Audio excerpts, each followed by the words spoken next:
everybody. I'm back. Yay. If this is your first time joining me, I am Carla Renata, and you have tuned into and joined the podcast for The Curvy Critic with Carla Renata, who is moi. And what we do here is we review films and we talk to talent above and below the line in the film industry. I have a jam-packed show full of interviews for you today. And as usual, I always like to shout out and say hello to my peeps in the chat room. And hey, Brandon, how you doing? I got a little surprise for you a little later on. But yeah, so I usually start out the show with what I did the week before, and I'll get into that in just a second. But before I do that, please take some time to subscribe to the channel. Give me a big thumbs up to let me know you were here. Click that bell for notifications so that you know when I'm here and when I'm not. All right. So having said that, let's get right on into it. Last week, y'all, was Oscars. And I said last week that I wasn't going to have a show because I was inundated with Oscars coverage, which started out with the Spirit Awards backstage. Angelique Jackson and I, we did that and we hosted that. That's how it started. And there's my red carpet photo. Isn't it cute? My little Spirit Award. It started out with that, and then we segued over to the Motion Picture Television Fund the night before the Oscars, where I hosted a trivia game for the virtual attendees. Now, the night before the Oscars usually is a celebration for everybody that is nominated for the Oscars that year. And the Motion Picture Television Fund hosts that event every year, usually on the Fox lot. But due to COVID, it had to be done virtually. And I was the host. And I was just telling my producer that I got a very, very nice thank you and some flowers from the organization, but I got a really nice email from Jeffrey Katzenberg saying that apparently my hosting that day went over without a hitch. So I was thankful for that. Thank you, Mr. Katzenberg. Thank you, Jen Clymer, who referred me. And thank you and congratulations to the Motion Picture Television Fund, which was bestowed the Jean Hersholt Humanitarian Oscar Sunday night. Then Sunday night after the Oscars, I went over to Entertainment Tonight with my boy, Denny Directo and Cassie DeLara. And we talked about the results because they did not turn out like anybody had expected. Like that awkward thing at the end where they thought they were going to do that big old tribute to Chad Boseman and Anthony Hopkins won. I told y'all this was going to be an Oscars like no other. There was no sure winners. And but I thought Chadwick Boseman was going to be a for sure winner. I really did, because he had been sweeping all along. But I said before that can happen. And then, a wrench is thrown into the mix. So that happened. I attended the Without Remorse virtual premiere with Michael B. Jordan. They called me Razor. So that was my military name and my military ID. I don't know what's going on with my eyes. They look weird. But anyway, I love that I'm in front of the flag and I got my little outfit on that I was watching the premiere with my mom. And there's Michael B. Jordan and Jodie Turner-Smith, who I will be talking about the film in just a little while. But the virtual premiere was the bomb. They had this DJ, Miss DJ Nix. She got it on and we were dancing in the living room and getting our groove on. There she is, Miss DJ Nix. She was spinning all the oldies, and they had it on Amazon Prime Video. I kind of love when we do the virtual premieres because it's a lot of fun. So I did that. And then I ran into some artwork from one of my loyal viewers, Mr. Brandon. So this one is one that he did for me for Wolfwalkers, because he and I were pulling for Wolfwalkers to win the Oscar, but the Oscar went to Disney Pixar for Soul. But I love that painting that he did. And then he did a couple of more for Arlo. I love those. I love his drawings are so intricate and they're so wonderful. He did some more for me from Mitchell versus Machine. I will put those up next week when I review Mitchell versus Machine, because I just had too much on my plate to talk about Mitchell versus Machine today. But I also wanted to give a shout out to Kenneth Williams. Thank you for joining us again this beautiful Sunday in sunny California. Now that this is what's on the schedule for today. So we're going to talk about a documentary called Street Gang, which is it evolves around Sesame Street, how we got to Sesame Street. I love that. I love that so much. And I love the director, Marilyn Agrelo, and the producers, Trevor and Ellen Crafts. I had an opportunity to talk to them, and I've reviewed this film here before, so I won't go into the gist of it. But the gist of it is we find out that Sesame Street did not start with Jim Henson. It actually started with Joan Cooney. And and it's a lot of other things, like we find out about Roosevelt Franklin, some things like that. But I discuss a few of those items with Marilyn, Trevor, and Ellen. So take a look and a listen to this interview centered around Street Gang, how we got to Sesame Street. Being a Black woman, I was all excited when I was a little kid when Franklin Roosevelt showed up and then he disappeared. But now they brought him back. But now they brought in Wesley Walker, and then they have Wesley Walker's mother being a graduate of Howard University, which is my alma mater. So I was like, like this, watching that on the screen yesterday. But I wanted to know how all of you all feel about the representation that Sesame Street does so very well, even in imparting the global productions of it all over the world, which is a whole nother different representation. So I'll start with Marilyn first. And Marilyn, can I just say, I love that you're kind of like in the kiddie thing, because you started at Electric Company and then moved your way over to do this thing on Sesame Street. So I kind of love that. But go ahead, I digress. I don't know why I'm always in the kiddie thing, but I just am. Representation is everything. To me, first of all, I'm an immigrant. I was born in Cuba. And so I am very aware of when I have and have not seen people that are around my family or people that have been like my parents, on television as a child. And so, I really loved, in researching this movie, when we were putting it together, I really loved the character of Matt Robinson so much, because he really had a mission to represent kids of color. We say it in the film, that was the thing that the show did in the beginning, was the intentionality of making sure that they were showing an integrated street with a Black family, a white bachelor, and a yellow bird, all on the street, living together, and this grouch in a trash can. It was like, this is your neighborhood. These are the people that you meet on the stoop. And that was about, and Sonia says it in the film, Sesame was creating the world that they wanted kids to aspire to. Absolutely. I learned so much. Like, I always thought that Sesame Street was started by Jim Henson. I didn't realize that Joan Cooney was the person that infiltrated and started Sesame Street from an educational point of view. But as a child, how would I know that? And then as an adult, it never came up. I think that the intention of the film was that this was something that came out of people with a shared consciousness about wanting to do good in the world. And that's not an easy thing to do, right? And this is a nonprofit show. It was then, it is now. And if we don't support the arts, if we don't support doing important things in this world to better our society, no one else is going to do it. So we all have to answer that call and be part of being a positive solution in our society, in our country.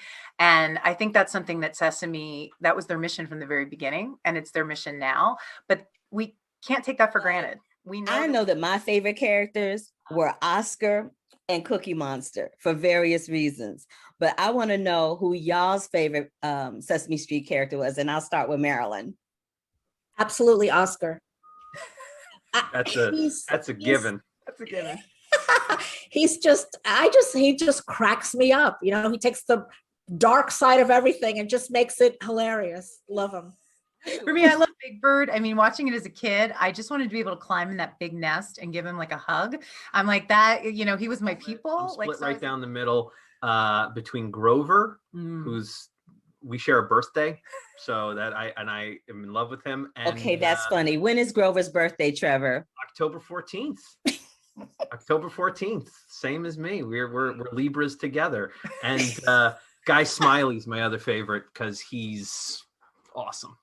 A little bit of I love that you know when Grover's birthday was and what his astrological sign is. That is pure comedy to me. Right? Welcome to my world, Renata. Well, I think that is the perfect note to end on. You guys are delight. My face hurts from smiling. You Oh, we guys, appreciate it. Thank you so much for having Thrilled us. to be here. Thank you so much. it's been my total pleasure. You have no idea. I couldn't sleep. I was so excited to talk to y'all. Really, I was so excited. So thank you. Thank you. Bye. I really meant that. I was extremely excited to talk to them because who doesn't love Sesame Street? And who doesn't get eeked and geeked about wanting to talk to somebody that revolves around Sesame Street? That documentary, Street Gang, How We Got to Sesame Street, is streaming right now. There is an extended version of this interview on my YouTube channel. So when you finish this, go take a look at that because we talk about Trevor and his Libra birthday a lot more in depth, and it's hilarious. All right. Paper Tigers, The Paper Tigers. This is a film that centers around middle-aged martial artists that come together to avenge the death of their sifu. It was pure comedy. Like, there is nothing better than watching some middle-aged men, because when you're middle-aged, in your head, you are eternally 20 years old. You think you can physically do anything. And then you go to do like that sit up or that push up or them jumping jacks, and you pull a muscle in your neck or a hamstring. One of them has a hairpiece. The hairpiece comes flying off. It's just hilarious. It makes fun of the things that you think you would possibly see from middle-aged men in kung fu fighting, but we never do. But it also has heart. It has humor. It's directed by Kwok Bao Tran, and it's either in theaters and streaming now or on May 7th. I have to double check that, but you have to check it out. It's called The Paper Tigers, and baby, just the three of them getting out of breath is pure comedy. You will recognize Ron Wan. He was in Mulan and a couple of other really high profile, more recent martial arts projects. But I talked to all three of the men, who are Mikhail Shannon Jenkins, Elaine Yu, and Ron Wan. So take a look and a listen to this interview we did centered around The Paper Tigers. For each of you, what was the first time you ever saw Kung Fu and it made you just go, wow, at some point in my life, I have to be a part of that? I'll start with Mikhail first. It was Jackie Chan in The Drunken Master. It was on Black Belt Theater. And he was drinking out these jugs and busting. I was like, what is this? And then I found Bruce. And then it was like, oh, because then it was like beauty, physical excellence, style, everything. And I was like, this is like Shaft with no pistol. Ooh, I like that. I might have to use that when I write the review. There's a movie called Chinese Connection, and it was I remember that movie. Bruce goes into the Japanese school and says the Chinese are not sick dogs of Asia, sick men of Asia. The whole audience just stood up, standing ovation. People, I was looking up and people were crying and tearing, and I was just like, wow, just the effect that he had on everyone. And it wasn't when he was doing action, it was what he stood for at the time. For me, the movie was The Last Dragon with Shona and Bruce Leroy. Yeah. It was. I just enjoyed it. I just enjoyed the culture, the different, the mix of everything, and more specifically, it was Ernie Reyes Jr. because I saw myself in him as this little, Filipino kid who studied martial arts, and I was at the time studying martial arts, so I was like, oh my God, that guy is me, and I was trying to do all his moves. So that was for me the movie that really, it was a huge entry point for martial arts and kung fu. What is it for you guys in your personal life that brings honor for you? I'll start with Mikhail first. For me, honor is found in the pursuit of the truth. And it opens you up to grow, because if you believe the stereotypes or the memes or whatever, and you don't ever give yourself an opportunity to be exposed to proper information, you remain ignorant. The light is small. And for me, this film was kind of a example of it, because I'm from the South, and like I've been told about Asian cultures forever. And then I become part of a production like this, and it's just like, it just broke my whole mind wide open, and my heart. And that experience, the willingness, I felt great about myself because I was willing to be taught. Really, what top of mind right now is being a parent, being a father, as best example I can be for my son. And you know, it's funny because it's a reflection of you, right? So anything you throw at your child, be it positive or negative, it's going to come back to you in you know, tenfold. So Absolutely.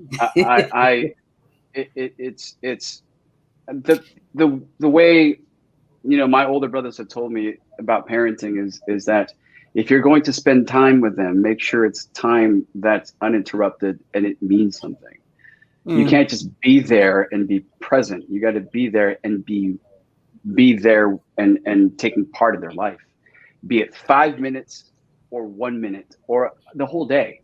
So I think having purpose with your time and spending that time wisely with the people that you love, I think that's in essence what the saying is about, like, you know, kung fu without honor is just fighting. Well, time being spent without having purpose with it is just wasting time, really.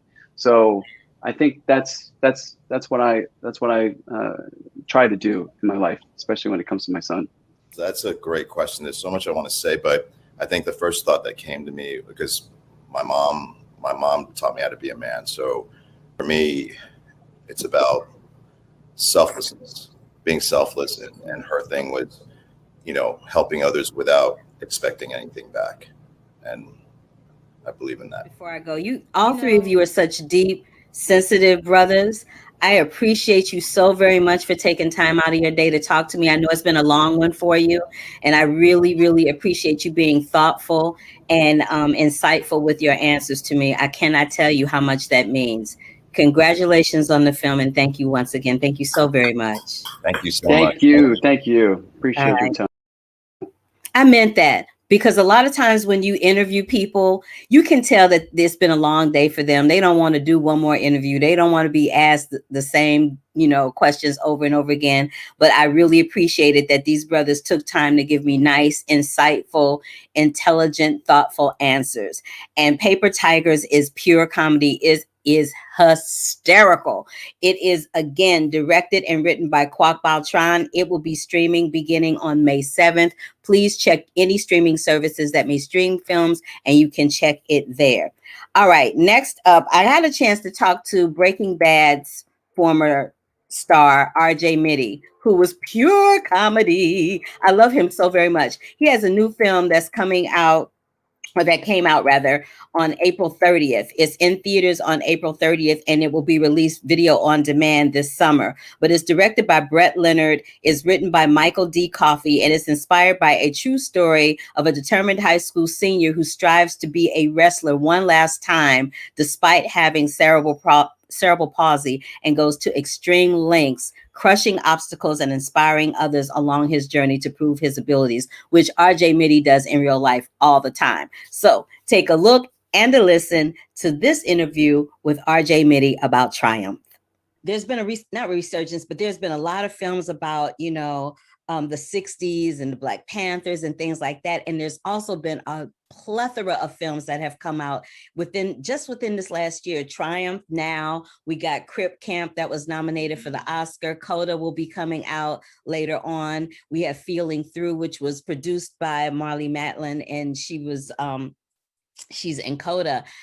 How are you feeling about these films that are coming out that are normalizing people with disabilities? Because there was a stigma around it, and especially around people with the way people with disabilities were being portrayed in film and on television. How are you feeling about it being normalized now? I know I'm extremely excited about it. It's great. I'm so excited to see that more opportunities for individuals that have diversities are getting out, that the stories are getting told, and they're not just being pushed to the side, but they're on the forefront of media. And that's such a special thing because that's what the community wants. That's what the industries need. And so for me, that just shows that everyone that's been working in the unions and in the diversity rings are succeeding and have succeeded in spreading the awareness and spreading the mentality that we want to see these types of films. We wanted to get this type of content, and we want it to be relevant and good.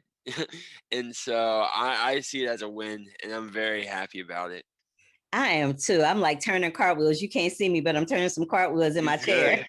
I'm like, woo! I was fast, wasn't I? Oh man, next level. Can't So handle. I know, right?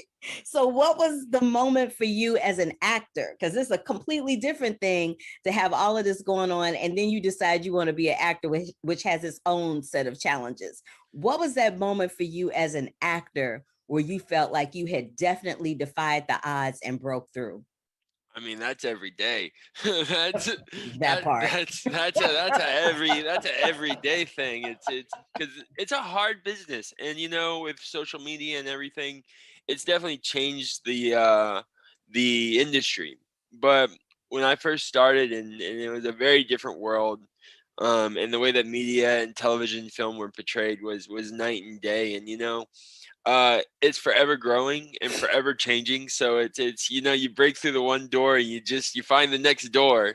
You know, it's never not a clear path. You kind of got to figure it out, and as you evolve and as you grow, the path changes and the scenery changes, and it's just important to stay on what you want and your mission and what you believe, and just keep pushing forward. What would you tell the RJ that started this? What would this RJ tell the RJ that started this, like as a little kid? What would you tell that RJ? Run, run, run! Don't look back. Run.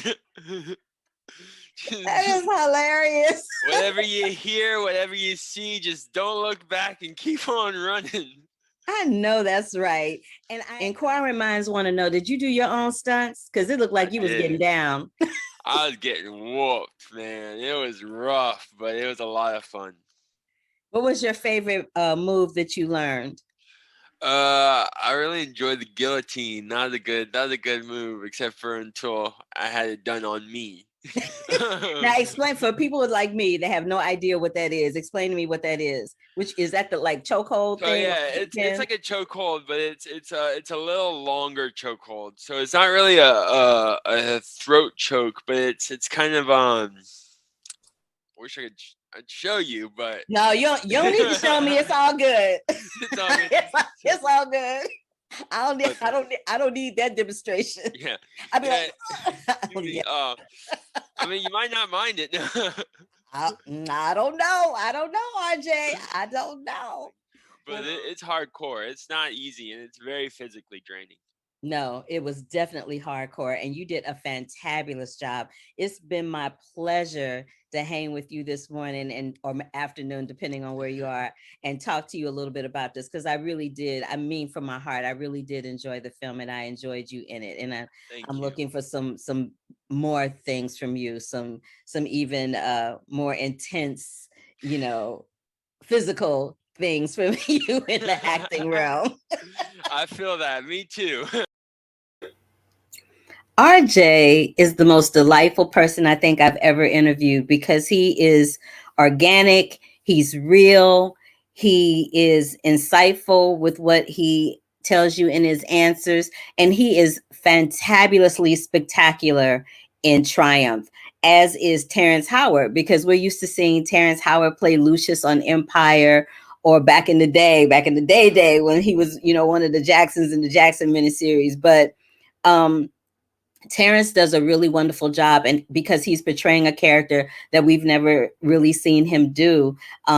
He plays Mike's coach, who plays RJ plays Mike, and Terrence plays Mike's coach, and he is doing it with all heart, and it's so heartfelt, and it's so warm, and it's a completely different way than we've seen Terrence Howard. And RJ is getting whooped in that movie, but it's wonderful to see that people that are deemed as different, we all have to understand they're human beings. They bleed red just like we do, and they shouldn't be treated different. They should be encouraged and they should be supported. So again, Triumph is in theaters right now as of April 30th, and you can stream it video on demand beginning this summer. I will let you know what that date is as it approaches. Now, this is Mental Awareness Month, May is, and I had the opportunity to speak with Kron Moore, who plays Victoria on The Oval. The Oval is a series that is produced by Black Entertainment Television and Tyler Perry Studios. It deals with a multiracial White House. So the president is a white man married to a Black woman. They have biracial children. That in itself is just shenanigans. But then when they get in the White House, it's even more shenanigans. And Victoria is a hot, buttered mess. But Kron is extremely passionate about mental awareness and the stigma that surrounds it. So I had an opportunity to sit down and talk to her about that. And I tried to get, for my BET Oval fans, I tried to get some scoop out of her. But, you know, you just have to watch this to see if I did it or not. So take a look and listen to this interview with Kron Moore from The Oval.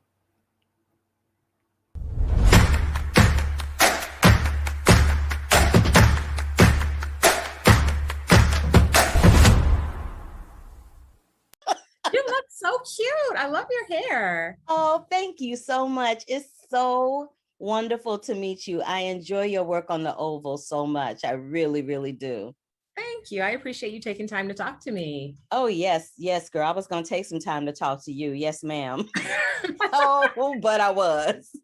Oh, but I know that you are a big advocate of demystifying the stigma around mental health in the Black community, because it's a thing.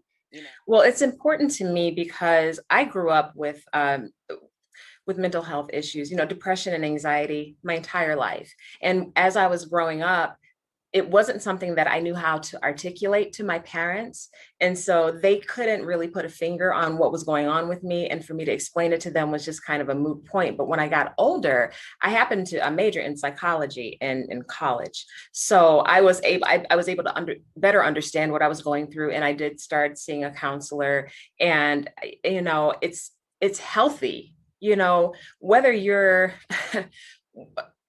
have a mental illness or not, we all need an outlet, a neutral outlet. And I think it's healthy. And in the Black environment, in the Black community, excuse me, like you said, it's been stigmatized. And I think it's unfortunate because if you had a heart condition, you can't see that. And it's the same with mental health. You know, you can't see physically that there's something wrong, but there can be something very wrong and it needs to be addressed just like any other physical ailment.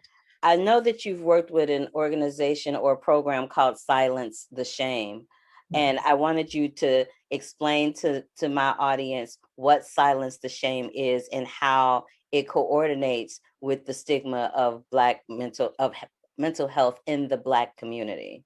Well, Silence the Shame is an organization. It's an organization that focuses on mental health in the community in general. So, you know, they offer education and resources to people in need or people who are just curious about, you know, mental health. And there are activities and so forth. So it creates a safe environment for people who may not feel comfortable approaching, you know, the topic of mental health. And with the situation with COVID, it's been challenging for everybody. I have not met one person who hasn't had, you know, a COVID story, you know, or a quarantine story. And so, you know, with this being unprecedented, this is something that we're completely unfamiliar with. We're just now learning how to move within this environment. And sometimes we need help. And, you know, Silence the Shame is available to anyone who is seeking that help. Black women have a tendency to be, you know, we have to be strong, not only for ourselves, but everyone else around us, especially those that we love. And we now, our generations combined, have decided that, you know what, that's not okay. I can't take care of everybody else if I can't take care of me. Exactly. You know, I think it comes with self-awareness. You know, and understanding that there is such a thing as generational curses and generational trauma. And I don't want to perpetuate that. I don't want to perpetuate it for myself or for anyone else in my family or in my path, because it's just unhealthy. And so just being self-aware has been a big part of it. And I'm not ashamed of it. You know, I suffer from anxiety. I depression is something that has plagued me for a long time. And I'm not ashamed of it because it's so common and it's part of who I am. So it's just, you know, being accepting of that and wanting to do something about it, being, you know, proactive and advocating for myself. It's important. He said, oftentimes, especially with ADHD and autism, I've noticed that in the Black community, we don't want to address it. It's just like, oh no, that we explain it away. And you're not doing your children, you know, you're doing them a disservice if you don't have it addressed. And, you know, there are so many resources out there for us, and we just need to tap into them and utilize them. Girl, you got to give me a scoop on the Oval. Victoria is acting out. Nancy and Ruth got some ish. I mean, come on, break a sister off a little something, something. And Victoria is going to be the Hot Mess Express that she always has been, and it's never going to change. I don't expect. And yeah, you know, feeling that. And, you know, we're going to see some things. We're going to see the relationship between Victoria, well, the love triangle, Victoria, Sam, and Priscilla, evolve. And it just gets messier and messier. And the situation with Richard and Nancy and his new, you know, not girlfriend, but his boo, exactly, his work boo, you know, that's going to be really interesting to see. And we're going to see some of the Ruthless story, you know, crossover into the Oval story. So I think the audience is really going to love that. So this season is a lot of fun. Yeah, the Ruthless, that whole story is nuts in and of itself. So it can. But it happens. But it happens, and it's out there. It is truly out there. I have seen it. So when Mr. Perry approached that on camera, I'm like, okay, he's just gonna let the drawers go all the way down to the ankles. Okay, that's what we doing over at Tyler Perry Studios. All right. Name Corinne, girl. It's been so wonderful to talk to you. I'm so happy that you took time out of your schedule to talk to me. Forget me talking to you. You took time out of your schedule to talk to me. And I really, really appreciate it. No, I am so grateful for you, and I'm grateful for your energy. And this has been amazing. I hope we get to have some more conversations in the near future. Oh, girl, if Michael is your publicist, trust and believe it will happen. It's going to go down. Trust and believe it will go down. And as a matter of fact, I'll be doing some lives pretty soon on Instagram. So I know people have been asking that of me lately, and I'm a little bit introverted. So, you know, I'm going to pop in and help you out. Thank you. Thank you. I appreciate that. Just have Michael let me know, or you can tag me and let me know, and I'll pop in and help a sister out. Awesome. I appreciate it. I mean, you know more about this than I do. So thank you. Yeah, unfortunately, yes, I do. All right, sis. Bye. Bye, Carla. Thank you. To keep up with the Curvy Critic, like our page here, click that. Oh my God. I had the best time speaking with her. All of these interviews are truncated due to the time constraints on StreamYard. They're only 5 minutes here, but the longer versions of them are up on the YouTube channel. They're all going live today, right after I finish this episode of The Curvy Critic with Carla Renata, so you can watch them in their entirety there. Welcome, Michael B. You've missed quite a bit, but that's okay. You can rewatch it and you can tune into them interviews that you've already missed. All right, so moving on. I just want to say congratulations to Mr. Perry. He got a humanitarian Oscar as well. So I just didn't want to end that segment about the Oval and Kron Moore and talking about his show without saying congratulations, Mr. Perry. So incredibly proud to have worked with you and honored that you are representing the community as you are. So having said that, remember you all, it is Mental Awareness Month.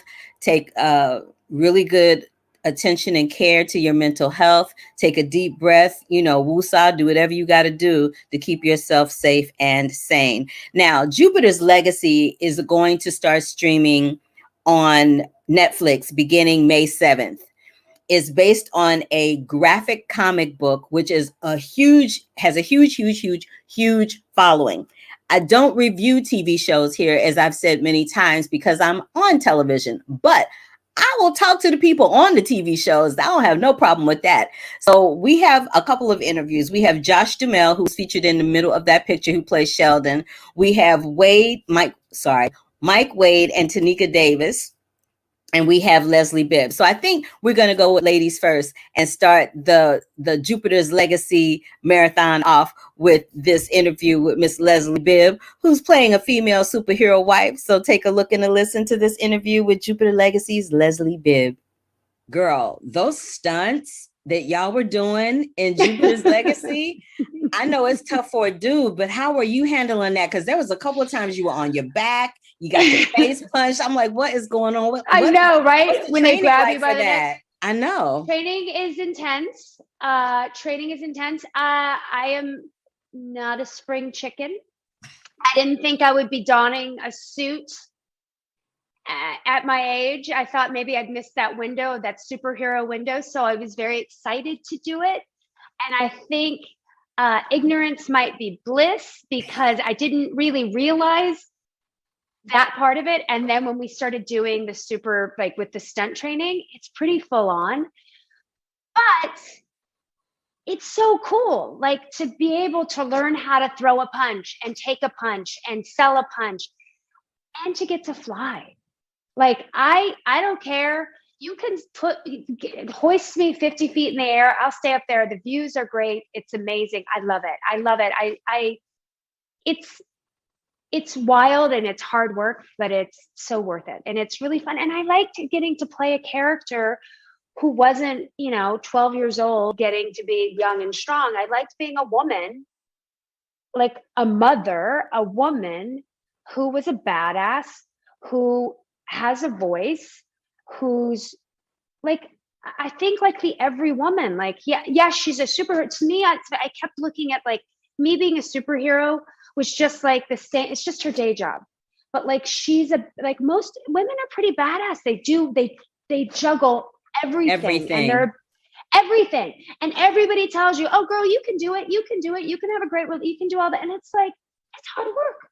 And so I love that, getting to hopefully have a character that every woman can relate to go, it's hard being a mother. It's hard staying connected to your children. It's hard. The balance of it all was interesting for me to portray, and to be a woman who could toe the line with every guy in that room, if not more, because I'm equally as strong as Sheldon. I mean, he's got some blue lasers that fly out of his eyes, but I think at home she rules the roost.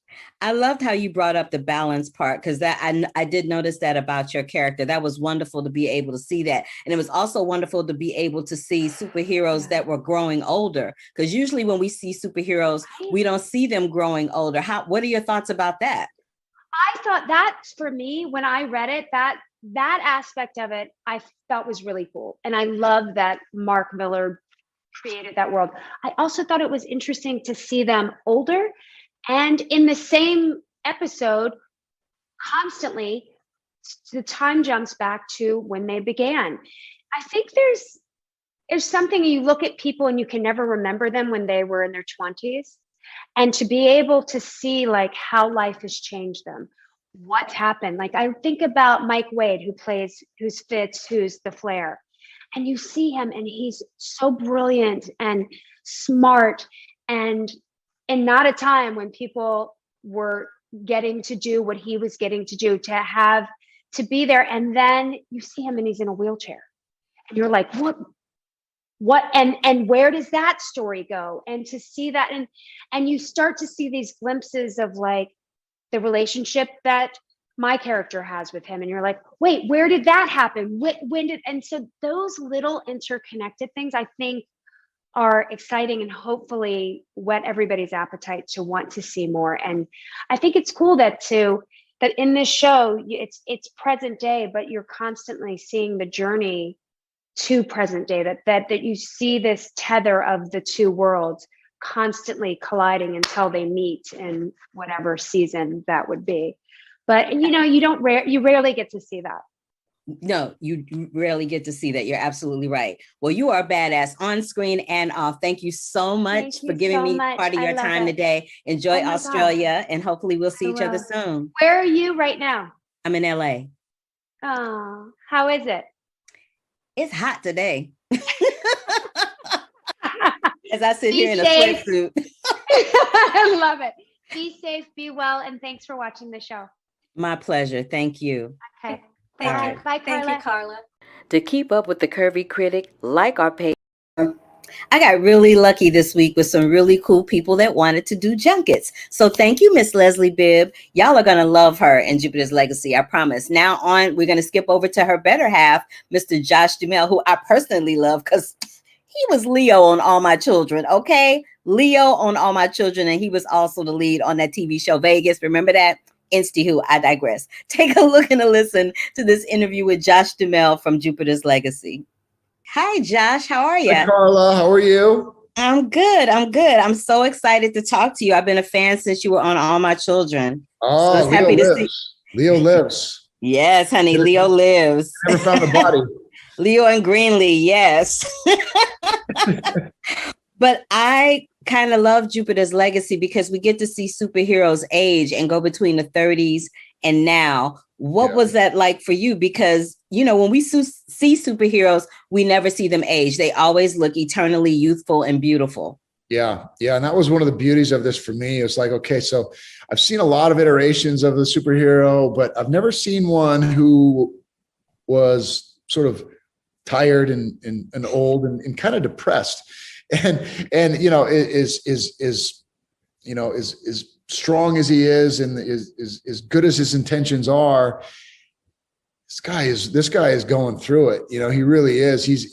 And I love the fact that, there's a scene where I'm in the therapist chair. I mean, when have you seen that? I mean, this never. I think that anybody who's dealing with raising children ages 15 to 20 would probably understand that you probably need some therapy. I'm guessing right. I will when my kid's 17, 18, 20 years old. Right.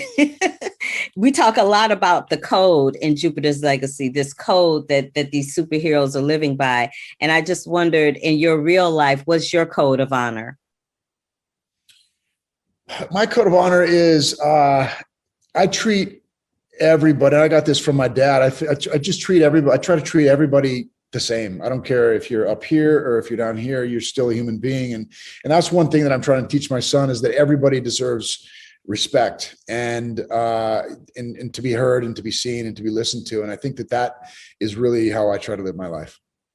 And how are you feeling about some Black superheroes? Because I personally have been screaming about Black superheroes for eons, and then they all came in one year.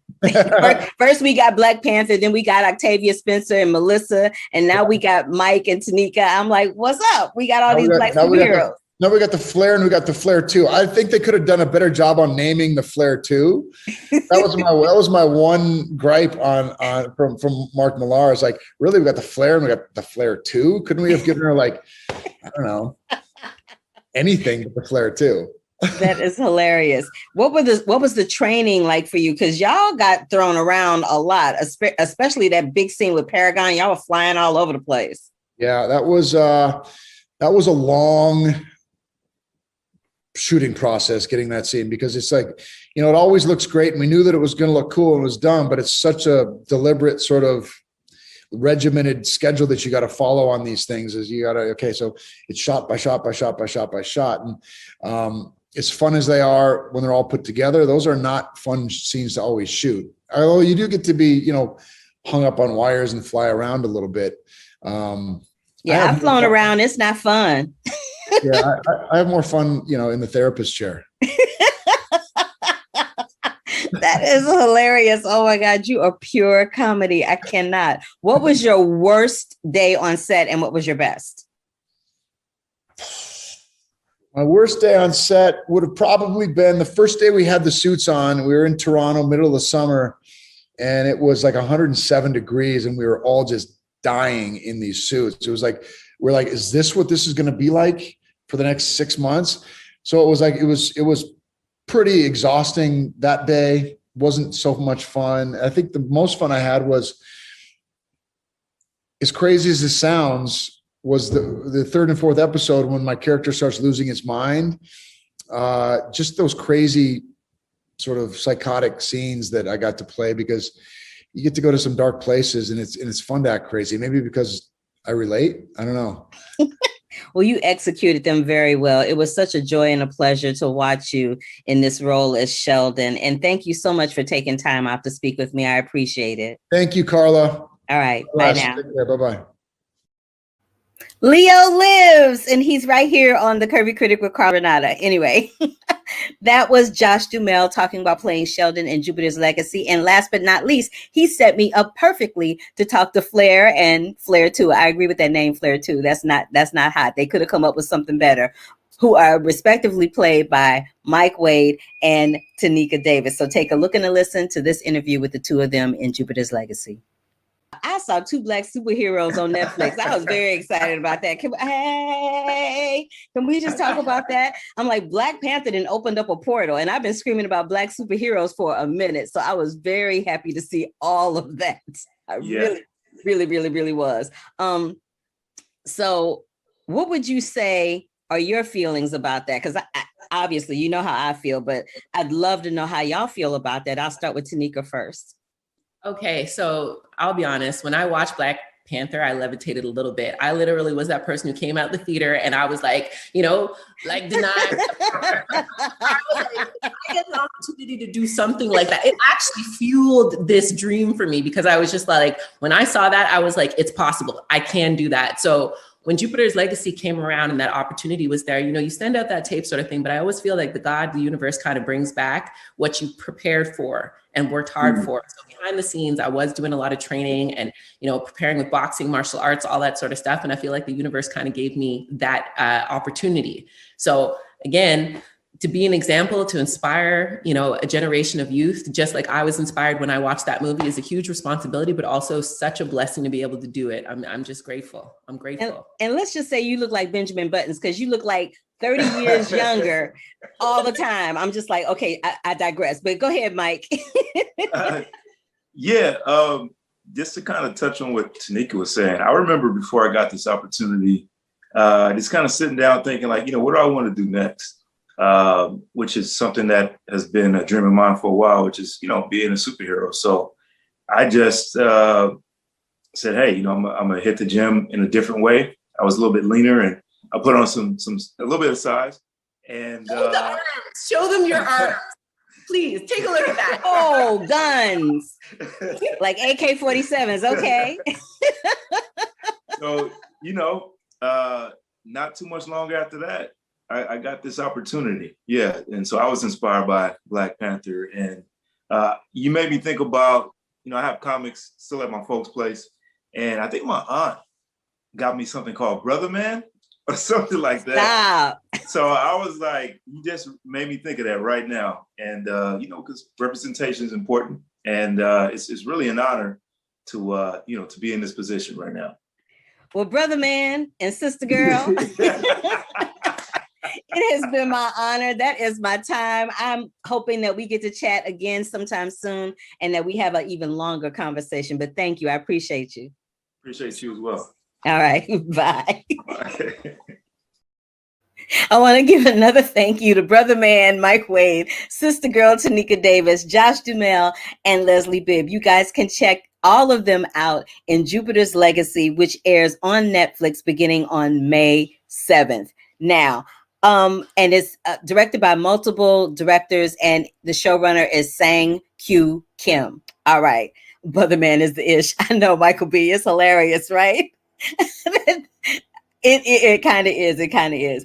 Anywho, I digress. So I'm going to take a segue away from the superhero stardom for a second and talk about this documentary that I saw called Tiny Tim, King for a Day. Tiny Tim was this guy who was very eccentric in the 60s. I saw him on like Laugh In.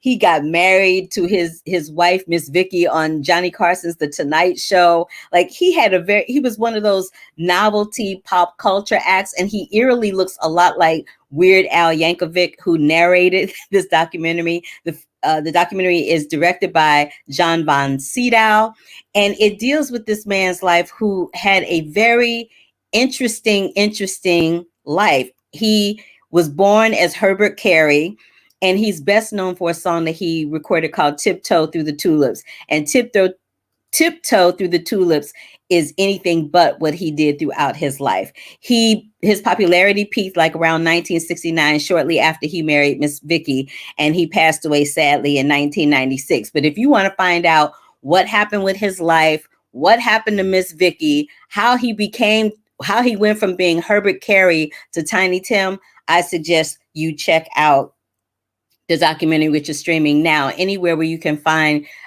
movies and documentaries streaming. It's a very interesting doc. They mix animation with it, which makes it a little just as eccentric and crazy as Tiny Tim, aka Herbert Carey, was in his real life. So again, it's called Tiny Tim. It is a documentary, Tiny Tim King for a Day. It is directed by Johan von Sydow, and it is streaming right now. You can catch it right now. Last but not least, we're going to talk about a little Without Remorse with my boy, Michael B. Jordan. Michael B. Jordan, y'all know him from Creed. Y'all know him as Killmonger in Black Panther, but now he is part of the Tom Clancy film franchise. This is the first time a Black man has played John Clark in the Tom Clancy film franchise. Michael B. Jordan is starring in this film alongside Jodie Turner-Smith, who you will recognize from Queen and Slim. He also is producing the film. The action sequences are out of this world. It is streaming right now on Amazon Prime Video. In the action sequences, there's this one action sequence where this Mercedes-Benz is ablaze and on fire, and he goes and gets in the car and he's interrogating this dude in the car, and you see the glass breaking. And I'm telling you what, my heart was up in my throat when I watched that. There's another action sequence where Michael B. Jordan, after a plane crash, is swimming underneath the water doing his thing.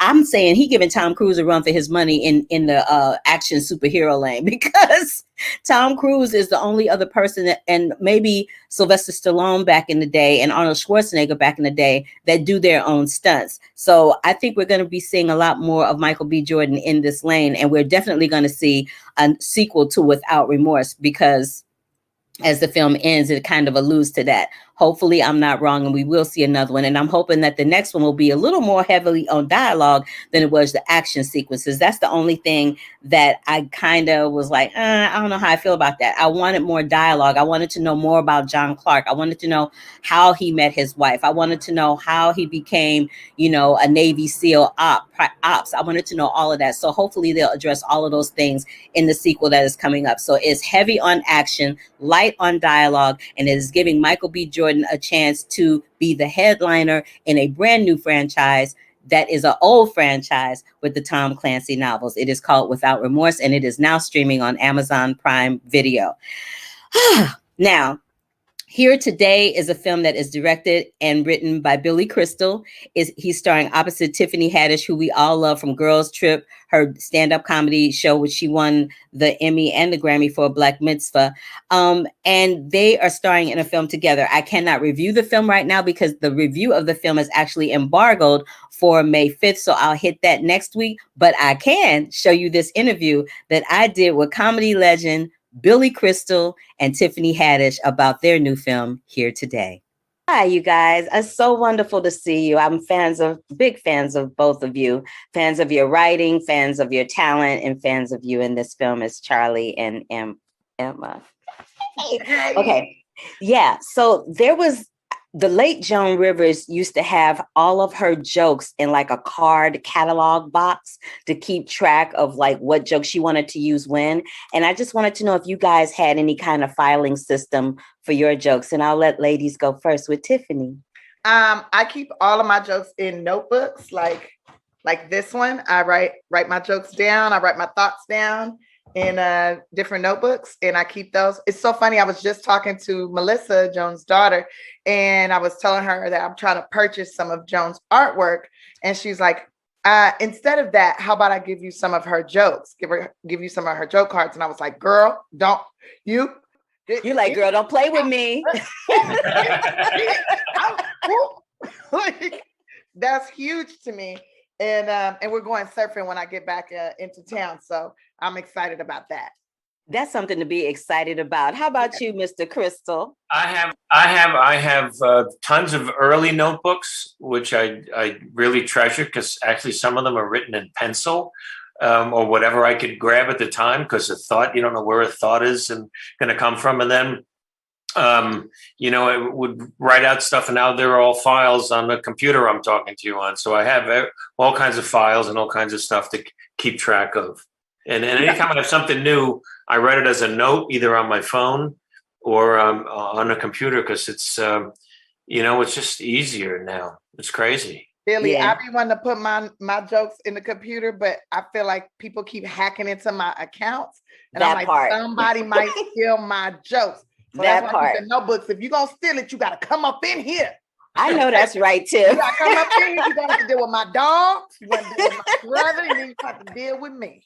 I know that's right. You and that pink hair. I love your setup too. It's so beautiful and pink all around. I love it. Thank you. Thank you so much. Real quick, I want to ask you, there was a line, Billy, where you said comedy is like music. If that's the case, what is your greatest composition? Oh, total composition, I would say 700 Sundays. I love that. That was because that was the story of my life, and my family and relationships with my late father and mom, and so that was it was interesting. Kurt Vonnegut, the great writer, came to see the show, and he came backstage, which was so thrilling to me. And he said, this is a symphony. The show has movements. It has different movements. There's an allegro, there's a compassionate part, there's a beautiful finish, and so that's to answer your question, that I think for me that was it for me. I loved 700 Sundays. Tiff, do you have one?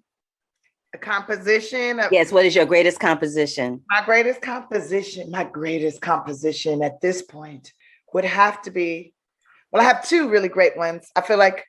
Girls Trip, which was a duo, like a quad trip, 4 of us doing something amazing, and Black Mitzvah, which got a Grammy. So, yeah. Congratulations on your Grammy. Congratulations on Here Today. I'm a friend and a fan, and thank you so much for your time. I appreciate it. Thank you, Carla. Let me tell you something. That was like a bucket list thing for me to talk to Billy Crystal. I'm a huge fan. Like, I go back to Billy Crystal, back to the days when he was on Soap. Okay. He was on Soap playing a gay dude on Soap that talked with a puppet. I'm just saying, he is the ish.com. I cannot wait for y'all to see Here Today. It will be in theaters on May 7th. Be on the lookout for my review that hits on May 5th. And that does it for this edition of The Curvy Critic with Carla Renata. I know it was jam-packed with a lot of interviews and a lot of content, and we went a little longer than I normally do, but I wanted to make sure, since I was not here last week and was dealing with the Oscars, that I gave y'all a nice, full, well-rounded show of entertainment. Second of all, I want you to wait a minute. Next week, I will be back. And I will be doing reviews of Finding You, Duty Free. I'll be attending the virtual premiere of a show that's coming on Showtime called Ziwe. I believe it's pronounced Ziwe. Isn't she gorgeous? I love her. It's coming on TV Sunday, May 9th, which ironically enough is Mother's Day. I am attending also an event centered around Peter Rabbit and their release. I'll be doing some cooking, so I'll take some video and show y'all that. That's going to be a hot mess. So I'm sure you're going to have some good kicks and giggles on that one. And the Turner Classic Movie Film Festival is kicking off virtually again for the second time. It starts on I keep saying March, May 6th, and it will culminate on May 9th, which is when I come back here. So I'll do a recap of that and tell you what you can catch at the last minute on May 9th at the Turner Classic Film Festival virtually. And I'll tell you some of my favorite Mother's Day picks, and maybe my mom will join me. Maybe I can grab her and pull her on camera. I doubt it, but I'll try. So until the next time, let me thank Michael B. Let me thank Brandon. Let me thank Kenneth Williams for joining in the chat. As always, thank you so much for joining me. If this is your first time here, I am Carla Renata, the Curvy Critic. Give me a big thumbs up to let me know that you were here. Click that bell for notifications if you were on YouTube, and subscribe to the channel. Subscribe to the channel. You never know what you might miss. Look, if you didn't subscribe today, you would have missed Billy Crystal and Tiffany Haddish and Jupiter's Legacy and all that good stuff, and people talking about being in super suits in 107-degree weather. So anyway, that's it. Please stay safe. Please stay sane. Continue to wash your hands, love on one another, respect one another, and I will see you on the flip side. Deuces.